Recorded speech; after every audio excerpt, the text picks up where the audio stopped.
So alright, today's video is primarily aimed towards those of you that happen to have Steam Decks, but this will also work for any Linux-based desktop. I want to show you how to install and set up Halo 2 Project Cartographer. With that said, there's a few things we're going to need. First of all, we're going to need Lutris. You can get this on the Discover store if you happen to be on the Steam Deck. However, if you just want to install it through the command line, you can easily type in the commands you see on screen or copy and paste them down below in the description. No matter which way you go about doing this, be sure to install Lutris and give Lutris a few seconds to load and update and download all the packages that it needs. Once you have Lutris installed, all you need to do is head on over to the top left of the program, click the plus to add a game. Then you just gotta click on the option to search the Lutris website for an installer. From here, type in Halo 2. Then all you need to do is select on Halo 2. Then click the middle option when prompted. This will come with most of everything needed to get the game up and running, including the game itself if you wish to have Lutris download it for you. Although I recommend downloading the installer, that way you got a personal backup of everything. That way, if this install script ever breaks, you can just manually install and set this up yourself. But for the time being and to save time on this video, I'm just going to click on Install. Then from here, I'm going to select my installation directory. So now that I got my installation directory selected, I'm going to click on Continue. And from here, we can either just choose to click on Install, or you can hit this drop down and select the installer we downloaded from the website. It's whatever's easier for you in the moment. I recommend just downloading it through the script, but if that doesn't work, just then manually select the file yourself. To save time and to not have to download everything again, I'm going to choose option 2 of just selecting the file. But yeah, now that I got the file selected, all I need to do now is hit install. If you're wondering at all what this install script is doing, here is the Lutris documentation for it. Essentially what we're going to be doing is making a Wine 64-bit prefix, setting it to run as Windows 7, then from there downloading VC Run 2015 and Windows Media Player 9. Both these things here are mandatory, you will need them to get this game to work. The next thing it will do is set the video memory size. This is kinda optional, but depending on what hardware you're using, this can be misread, so setting it just improves compatibility, so I recommend just leaving it as is.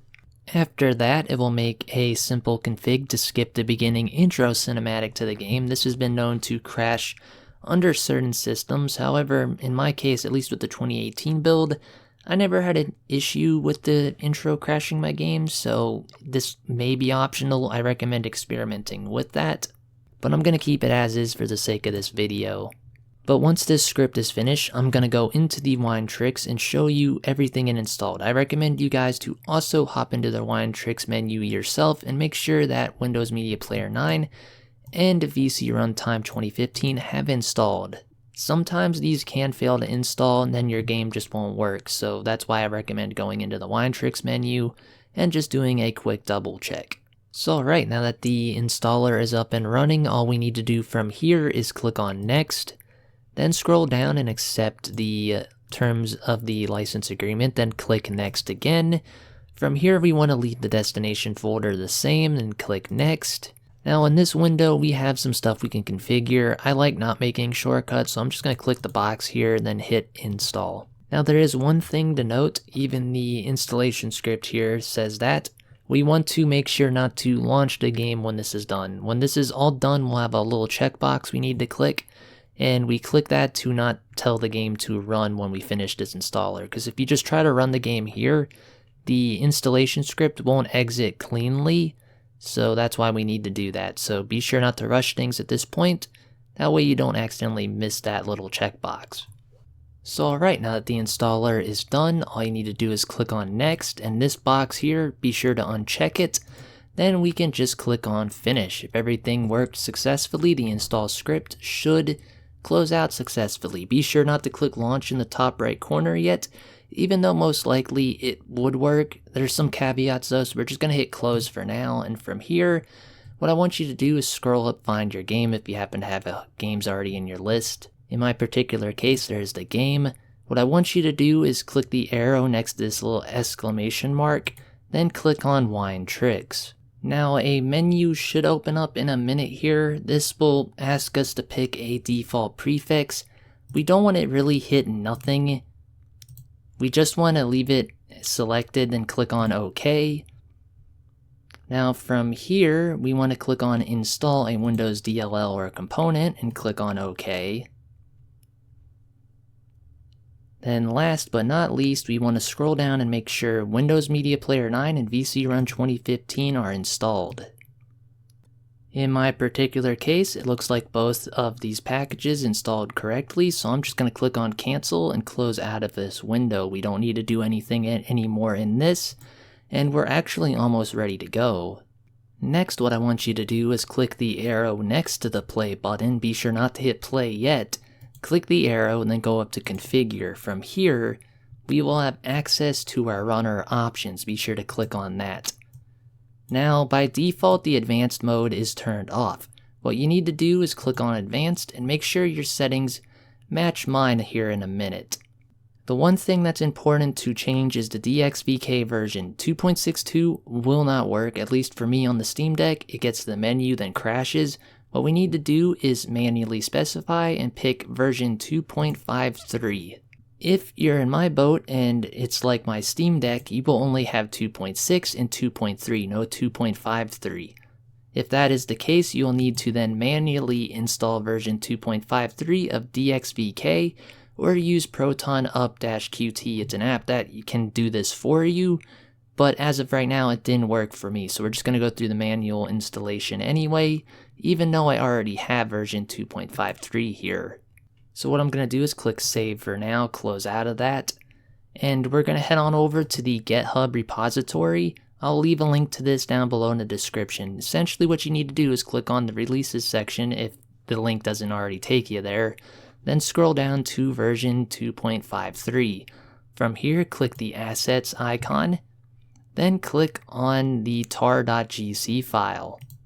Now, what I want you to do is open this tar.gz file up. Once it's opened, I recommend moving the window aside because we need to then navigate to our Lutris' runtime directory. I'll have some directory listings up on screen. Your Lutris should be installed to one of these two directories. In my particular case, my Lutris directory is .local share then Lutris. On the flatpak version, which I believe is what the Steam Deck runs, it will be in a folder called app something share. It'll be about the same, just a different directory.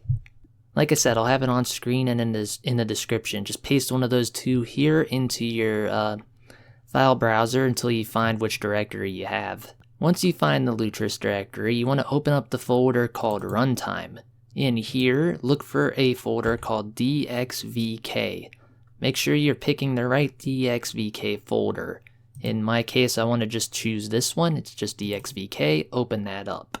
From here, that zip we downloaded earlier from GitHub, we can just drag and drop it into the folder. And now we have DXVK 2.53. If you're wondering why we needed to do this, Halo 2 here will only run under v2.53, and I needed to do this in order to get the game to work on the Steam Deck. As you saw on my main PC here, I already had version 2.53, but that won't be the case on all the hardware you might want to install this game on. Anyway, once we have DXVK installed, we want to click the arrow again next to play, hit configure, go on over to the runner options again. Now this time select the DXVK version. In my particular case, I left it in the folder called DXVK-2.53. Once you've selected that, you can actually click save. In theory, we are all done and ready to go. All we should have to do now is click play. So now that the game is launching, one thing you will notice is the intro video will be skipped. The second thing you'll notice is the resolution will be really low, so we'll have to fix that. You will also get this Halo 2 for Windows Vista has one or more compatibility issues error. You can just click on don't show this message again, then hit run. I believe what the launcher does here is it sets it for a low resolution mode, just to make compatibility a bit more sane for a lot more systems. But once you're in, you can raise the resolution and the video quality up as high as you want. As you can see here, the game is indeed working. What I want you to do now, once you're in the game, is go to Settings, Video, then change your screen resolution to whatever suits your needs. You can also change the anti-aliasing up. I believe the level of detail can also go up. And for the most part, everything should be usable in this menu, including VSync. I haven't had an option break the game for me yet. Besides that, once you got this all up and running, you'll notice that we have split screen now in the newest Halo 2 project Cartographer build. That was the whole point of me doing this and wanting to make this video, was just for this one feature, so let's test it out quick before I leave the video off. So alright, now that I got the controller connected, if you happen to be using a keyboard and a controller, you'll need to hit X on your controller to split the layout first, or else you will have to use two controllers essentially. So now that I got the layout split, all I'm going to do is hit A on my controller, select default because I only have one account, and we're going to quickly hop into a co-op game just to make sure everything is working. One thing I like to recommend you guys to do is once you're in game, grab two SMGs and pull basically both triggers down. If your game can withstand that for a few seconds, you'll most likely be fine. The crash I told you about earlier won't happen, and you have successfully put on version 2.53 of DXVK. One thing to note here, DXVK has a caching system, so you may stutter for the first few moments while you play the game, but the moment you do something, the next time you do it, it shouldn't do it nearly as bad or at all. But yeah guys, that's basically it for this video. I do hope it was able to help you out, and before I go, if you're wondering, this version of Project Cartographer, you actually get split screen as you can see, and you do get all the OG glitches. If I want to bump clip through this box, I can do it. If I want to AUP glitch or make a player dead and alive at the same time or player merge, all those glitches will in fact work. Even super bouncing works if you make a game mode with OGH Halo 2 in the title. But with that said, for the time being, that's it for this video. I'm going to leave it off here now. DTPK signing off. Peace.